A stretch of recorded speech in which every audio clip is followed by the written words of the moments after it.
Hello, and welcome back to A Better World. This is your host, Mitchell J. Rabin, and we're very glad you're joining us again today. Today we're going to have another very interesting show. We have with us Meredith Young Sowers, who is the director of the Stillpoint Institute in Walpole, New Hampshire. Meredith has been on the path, the spiritual path and the healing path for well over 20 years. She has a very interesting story of her own development and what has happened to her in her own revelations of what this life is really about, where the meaning is, so to speak, and what love is. She'll be speaking with us about that and her own journey and the work that she is doing. She's worked extensively, by the way, with Carolyn Mace and others in the early years and has developed her own style, which is attracting people actually all over the world. Hello. Hi, how are you? Nice to be here. Very good. A pleasure to have you. Oh, and you too. Yeah, good to have you in our place. Thank you. Yeah. Now, what is it, if you would just go back, Meredith, to tell a little bit of the story of how your own healing journey began, and then we'll go into some of what you're doing today. Well, 20 years ago, I had an experience that began all of this. And this was at the beginning when people really didn't talk much about being in touch with God. You know, for years and years, our whole history, we've wanted to have a direct relationship with God. And yet in our culture, you know, we talk to people. Cases. That's right. We don't believe that we can have a relationship directly with God. And so through a series of very wonderful and scary beginnings of beginning a simple meditation practice. You know, we all start to meditate and then we don't really expect anything to happen. You know, we're just going through the motions and we think, well, that'll be nice. Maybe something will appear. Right. But the thing that I've learned is that God is real and God is a very personal and powerful, loving presence in our lives. And so in the beginning, I had this experience that I was taken out of my life. You know, we hear about near-death experiences. We hear about people being drawn into the light. Well, this wasn't a near-death experience, but it was leaving the world that I saw and being drawn into... The world that you knew. Around me, saw every day, and drawn into a world where what I saw was God is love. It was like this beautiful mist coming off the lake. Everywhere I looked, I saw this sense of God as the verb, not the noun, not the sense of some force sitting outside of ourselves. The power to love, the power to heal.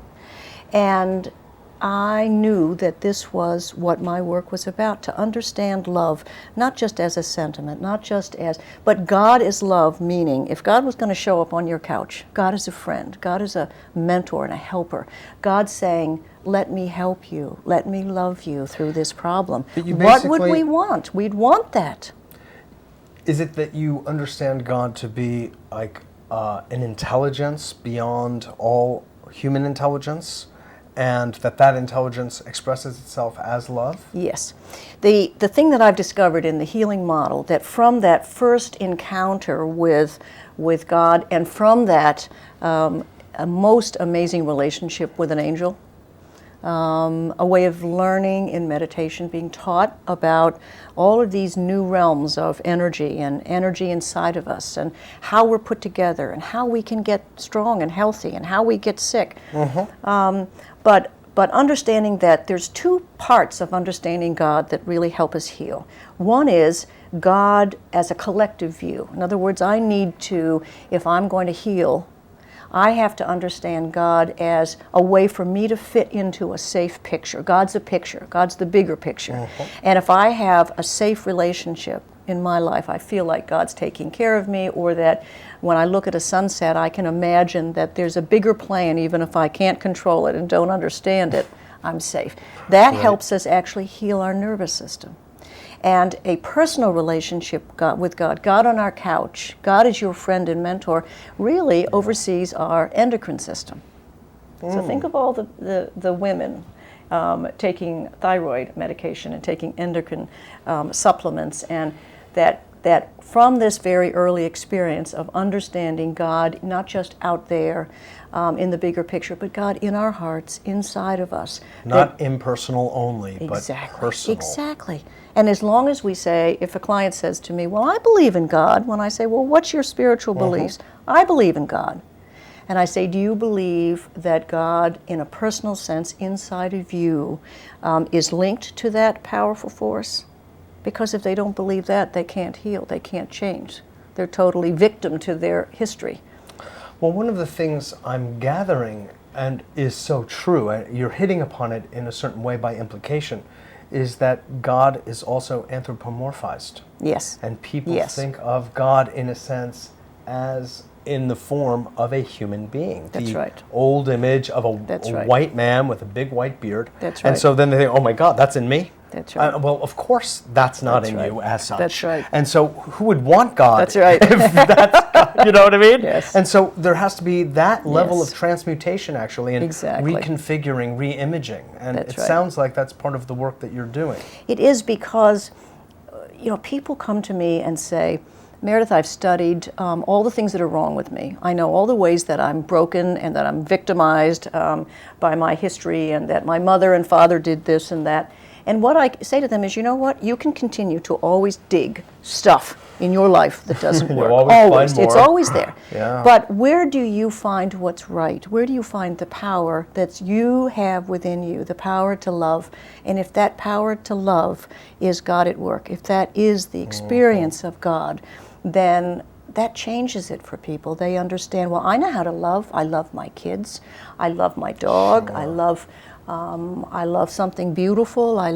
That experience of love begins to reconfigure the God we're talking about out there, Yes. from just some source that's going to judge me to saying that power of love is inside of me. That power of love is my own gift. I don't have to change to get healthy. I have to remember that I have this within me. And how do I use it? How do I bring it into, if I'm trying to heal bronchitis or make a relationship better or find a job?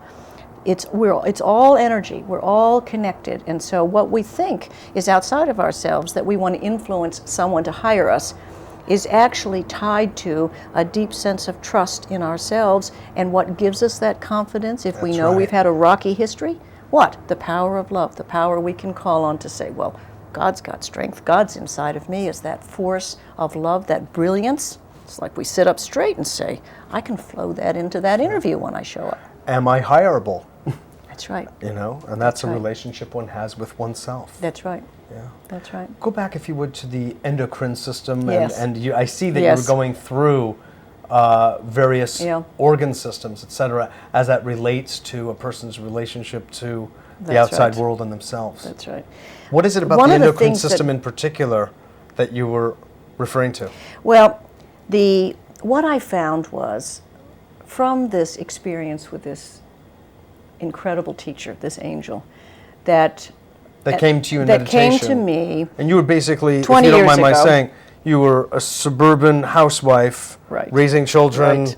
living That's that right. life, That's right. and you were That's hungering. I'm saying this for a specific reason, Meredith. Yes. It's because I Yes. love modeling on the show what's possible for people. Yes. And for people to see that, among, let's That's just true. say, the housewives who are living, that You doesn't know, mean you have to we leave don't- where you live. It means we don't you have to think live a of different way. ourselves in normal ways of being on the receiving end of God's grace in very specific miracles and ways. We think, that Yeah. happens to other people. The guy next door. And I'm the living example of it happens to us. Yes, It happens to exactly. us when we're really trying to learn. We're trying to understand how to do our life in a better way.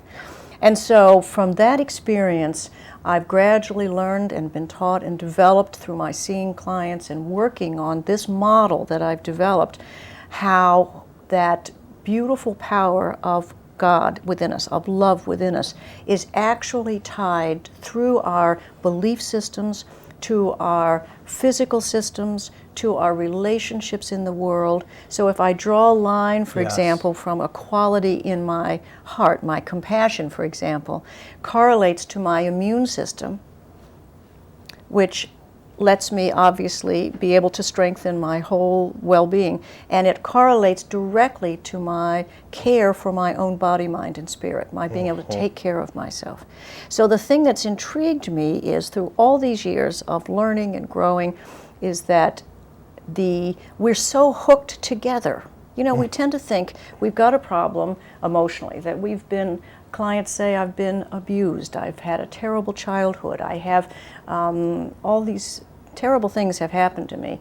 And what I want them to see is that if you can feel something in your heart, you can find something to love, then you can begin to learn how you can overcome whatever has been wrong in your life in really a practice that I teach that is, I often call it a spiritual aspirin, but it's really putting your hand over the center of your heart and recognizing that the power of love heals whatever is wrong. It's a stronger force than any abuse, any problem, any grief you've ever had, and that focusing on that ability to be light, to bring love into the world, to find a little crack where you can find love, is ultimately what will heal you. So interesting. It is. It sounds so simple, and it is simple, but it's is. hard to do. It's hard to do. And you know, on the other side of all of, I mean, as a therapist speaking now, on the other side of all of the so-called negative experiences is something so powerfully good. Yes. And it's just a matter of interpretation. That's right. It really is. And people are so sold, if you will, habituated, even addicted, to looking at certain activities a certain way, and they don't see the other possible side of it. That's right. Or even, if you will, the humor of That's certain right. things that happen. I mean, That's right. you know, some things that happen to us in childhood are just plainly ridiculous, you know? And if one remembers that one's parents were never taught how to be parents, Exactly. and they're learning on you, on us, you know, and they're just doing the best they can, just as when we're parents. That's right. It's the same thing. That's right. I imagine that's in congruence with your teaching. Absolutely. And we can't, you know, we can't, whatever we blame for our not being effective. You know, I think about people who say to me, well, I've tried to create this and it's failed, and so obviously I'm not enough.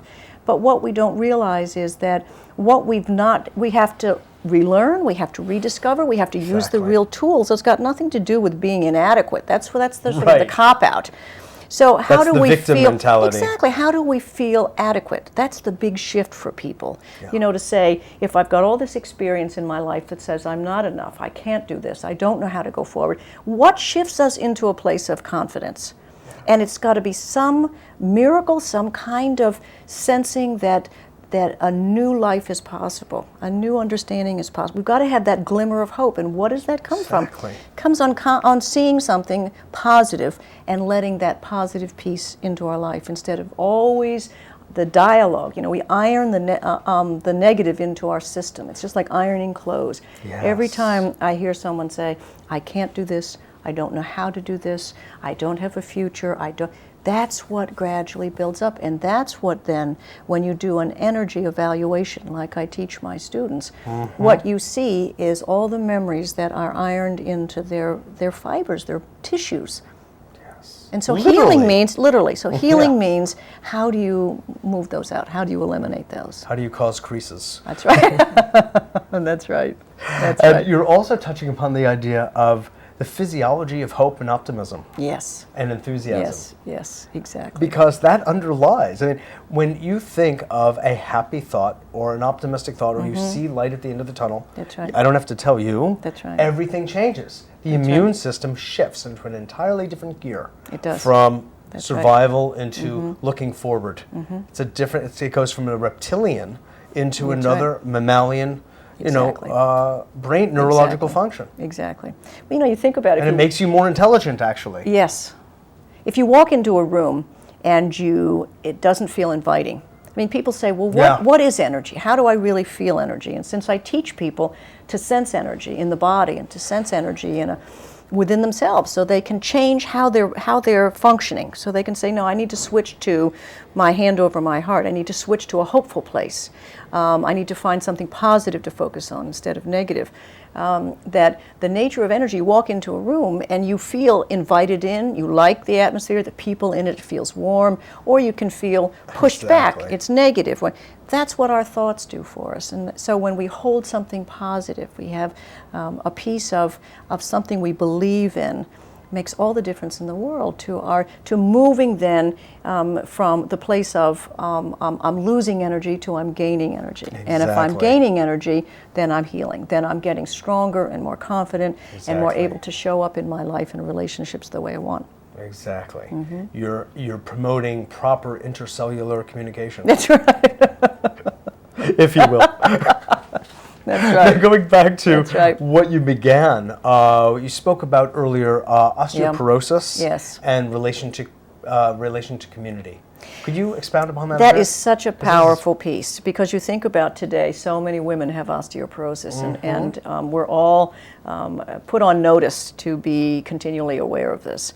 And so if you think about bones and you think about how bones are regenerated and how they grow, think about bones as having an interior, an essence that is strong. So that means, translated symbolically, we've got to have an essence that's strong. We've got to know who we are on the inside. Yes. And what generates marrow and that internal well-being is understanding that we're part of a global family, that we don't operate in an isolated way. What we think, what we do, and that our own abundance, our own growth potential, our own ability to grow our bones and stride into the world is predicated upon caring about each other. So it changes the old paradigm of service from I'm such a good person because I'm going to put some money in this person's cup, to let me pick this up, let me get you a bag of groceries, let me share this because it's my joy to, because I can do that. What we forget is that it's me then who is enhanced. It's my bones. I'm doing this for me. And yes, you're the recipient of it, but I'm doing it for me. If we just get that connection, that we're all one, that really is the truth energetically, then what I'm doing is helping me at the same time I'm helping you. Exactly. By definition. That's right. That's right. So bones. Another piece that's really interesting is chronic fatigue. And bones are also structure. Yep. You know, they're the integrative structure of the whole body. Right. Everything hangs on the bones. That's it's, in a sense, what you're saying is sort of a core idea, if you will. And you know and everything hangs on the idea that we are all interconnected as a global family. That's right. And you know, one of the things that I love is in the model that I teach, the bones, or the community aspect, the sharing aspect, the global family aspect, rests at one end of our full body energy field. At the top is our ability to hold a belief about God that says, I'm safe in a bigger universe, even though I don't understand it or I can't control it. I feel there's a benevolent plan that somehow I'm part of. So that is it's like McDonald's golden arches across the top. And the bottom piece then is the part that says, I can give back to the global family. So if either of those are out of whack, then we cannot hold the energy in our system that's meant to nourish our different relationships. So caring about other people is no longer just, isn't that a nice idea, or if I go to church I'm taught that. It's essential to our well-being. Essential. So interesting. So you can almost say there is a physiology of altruism. Yes. Or in the Buddhist perspective, it's a physiology of love. Of the Bodhisattva, right, of the Bodhisattva. That's right. Whose life is dedicated to the service of others and the enlightenment of others, the well-being of all sentient beings. Yes, and he or she that is in the act of service is experiencing the benefit. Right. That's right. Of course, so is the other, but that's right. It always refers back. The thing is, we've been so focused on what's going to get my needs met. Where is my money going to come from? Where's my opportunity going to come from? Right. And an attitude of, like a fountain. I say to people, imagine that you're a fountain, and the water is just moving off, just flowing off. You've got plenty to give. You're not afraid you're not going to recycle the water. You know that that's your vehicle. You're pulling it up and you're sending it out. Abundance. Exactly. And that, when we understand that, we're not afraid that we can't be enough or that we don't have access to what we need. It's when we close down and say, I can't share my water with you, I won't have enough. What we don't realize is that's where we create not enough. Yes, and when I recognize that I have, what's coming to me isn't of my own creation. What brilliant idea I have comes from divinity, comes from my natural inner essence. Use it.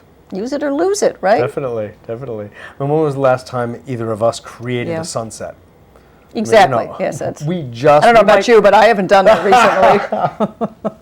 Nor have I. But it's just, I it's know. not, we may be brilliant, but there is a limit to that. That's right. It is something way beyond. Yes, and I think that the early cultures have been so grounded in a religious belief, a spiritual understanding, to know that they're a part of something bigger. There's something very important about knowing you're not the whole thing, that you have an obligation to be part of a picture and to help that picture work. We really do have. Very much so. It's brilliant. Tell us a little bit, Meredith, about the Stillpoint Institute. My baby. Yes. The Stillpoint Institute is an educational institute that's trying to help spread an understanding that love counts, that love heals, that going more deeply into the experience of love helps you get strong and feel connected to God in whatever way you want to think of God. So there's programs. We have free teleclasses. There's a beautiful school that teaches people, like teleconferences. Over That's phone? right. That people from around the world come to. They're free. It's my way of saying, let's spread these good thoughts in a good way. Let's party. That's right. Let's party. And a wonderful school that teaches people to be intuitive healers and to use this energy model, to use our own That's the School of Advanced intuition, Energy energy healing, right? Stillpoint School of Advanced Fabulous. Energy Healing, because all of the pieces that I've learned from the experience with the angel that says we listen inside to the guidance that is God's in some way. From that we understand how to help humanity, and that the system I've developed helps people understand themselves more clearly in order that they can show up in the world and be a contributing partner. It's beautiful. It's a great premise. And it works. And it works. It works because It works. it's true. That's right. Because it's in accordance with spiritual principle. That's right. That's right. Natural law. That's right. Because what you're saying about love is Yes, so. that's true. And I don't know anyone who's come up with a better definition of love, of God, than love. Yes. That's just what seems like so. Well, and I remember one of the early thoughts that came to me in meditation was, you never lay your hands on someone in love except a healing occurs at the appropriate level. So when we reach out and touch somebody in a loving way, we don't have to be having some huge spiritual experience, but what we're doing is helping each other, really helping each other. Yeah, exactly. You know, that famous phrase, I think, is really daily so helpful. We're not humans having a spiritual experience, we're spiritual beings having a human experience. That's right. That's so, right. in light of what you just said, we Yeah. don't have to have the spiritual, No. huge spiritual No. revelation in order to, That's like right. we're Jesus every That's moment right. of the day. That's It's right. that we are, by definition, spiritual beings, and at this moment we're in a body and enjoying that body, and we can use the body to transmit That's right. and That's right. to conduct God, if you will. That's right. You know? Do you know, it's so interesting that when I talk to somebody who, nobody has to have a religious background or a spiritual background, if they say, well, how can I understand this work? I often say to people, write your own prayer, a few lines of something that's your own direct way Yes. of reaching out to God in whatever way. Yes. Imagine God on your couch. Imagine if God, because God is all things, can also be and take any form, what would that form be? One woman said, well, what about a jogging buddy? It showed up in sweats, and I never thought of God as sort of a jogging buddy, but or a picture of Jesus or Sai Baba or a saint or a guardian angel. Or it's so important for us to let God show us that God can be there to say, how can I help you? Because that's been my experience, that God is always there taking 100 steps toward us, and we're the ones that have to take one step in the direction of saying, let me do my work well, let me be of service in this way, let me make a contribution that's going to make it better in this world. Exactly. You are bringing to mind the famous rabbit Harvey. That is a deeply spiritual with Jimmy Stewart. Yeah. This was his, this was his love. Yes. This rabbit. Yes. Invisible at that. Yes. But he saw him. That's right. It was as That's real as anything to Jimmy Stewart. That's right. That's right. And people just So, laugh. But it's I know. actually a deeply It is. spiritual story. It's true. It's true. I think if people find, and men and women who come to the school or sit in on these teleclasses, or people are looking to feel connected, they're looking to feel filled with something In our world, it's so easy to feel empty. It's easy to feel not appreciated, so true. not seen, not God is some sort of distant image or childhood belief system, but to remember that it's as simple as putting your hand over your heart and feeling a sense of warmth and feeling a sense of opening to and breathing into simply a more expansive space, a place that says, I am connected, I matter. Oh, it's beautiful. Now, who is coming? Who do you find are your students at this They're institute? social workers and they're therapists and some brave physicians that want to learn new techniques. There are moms and dads, there are energy workers. There are people who say, I need to position myself differently in my life in order to help. I want to make a difference in this world. I want to learn more about myself. It's beautiful. So good work. It's really, does it tend to be more professionals then in that sense? Or do you find there are even people, There's everything. There's everything. Everything? Yep. And because it's a non-residential program, people come for 6 days and 4 times a year. So they go home and then they try these things out in their life and they see where they stay connected and where they lose that sense of hope and joy and inner power. And they come back again. That's great. That's how it works. That's great. Well, Meredith, you're doing really beautiful work. Well, thank you. It's nice to talk about it. I appreciate it. Yeah. I appreciate it. Wonderful. Absolutely. Wonderful work. We don't get enough chance to speak our hearts and our work. You know, That's our right. work it's sacred activity. It is sacred. You know, it's It is. beautiful activity, what we is. bring into this world and manifest. And I thank you for the work that you are Thank you doing. very much. Thank you. Absolutely. It's lovely. Absolutely. Great Lovely. to have you Nice on. to be here. Thank you. Blessings. Wow, I hope you took all of that to heart as I did. It's really very, very beautiful and very meaningful. A lot, seemingly simple, can go right into your heart and inspire you into greatness. So thanks so much for joining us. This is Mitchell J. Rabin for A Better World, and if you're interested in the Stillpoint Institute and learning more, there will be the number and the website, and get connected. Thanks so much for joining us, and I look forward to seeing you all next week.